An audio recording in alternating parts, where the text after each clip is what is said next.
Magsugod na silang satellite registration ang Talisay City Comelec. Himuon nila kini sa mga barangay nga wa na natala nga kaso sa COVID-19.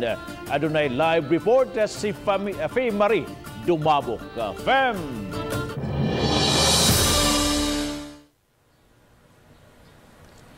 Yes, Bob, niadtong Sabado gisugda ng satellite registration diha sa dakbayan sa Talisay diha sa Barangay Lagtang. Nakita nga epektibo kini kay kapindayon sa 70 ang mga nadugang sa mga bag-ong botante. Nagpakitabang ang Talisay City Comelec sa kagamahanan alang sa mga satellite registration. Nakigtagbo sila kang Mayor Samsam Gulyas ug sa taga Talisay City Health. Gitugutan sila nga makahimo niini apan strikto nga sundo ng health protocol. Proper coordination gikan sa atong opisina so we can coordinate with traffic and the police and even our barangays that proper health protocols can be followed. Mora gyud akong giingon. Gihimo kini labi na nga aduna nalay 4 ka bulan sa di pang deadline.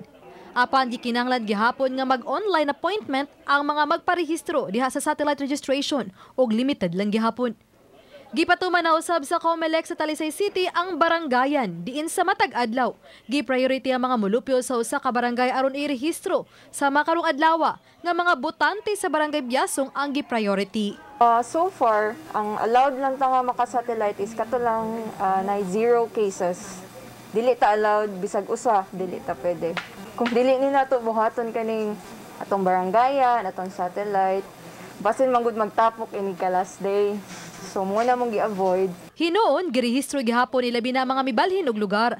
Sama na lang niining usa ka 79 anyos nga taga lungsod sa Sugod nga mibalhin na og puyo sa barangay Manipi sa dakbayan sa Talisay. Makatabang ta sa atong mga kuan ba nang gisay mo kuan atong mayor dire. Maka ayuda ba ta katabang ta. Trabaho kuan kanang travel maulim ta kog Manila nya wala pa koy ID maka kuan butad ta sa mga kuan dagko nga presidente mga kuan ba presidente. Mato di Gamboa nga karong Sabado himuon ang satellite registration sa Barangay Tapul.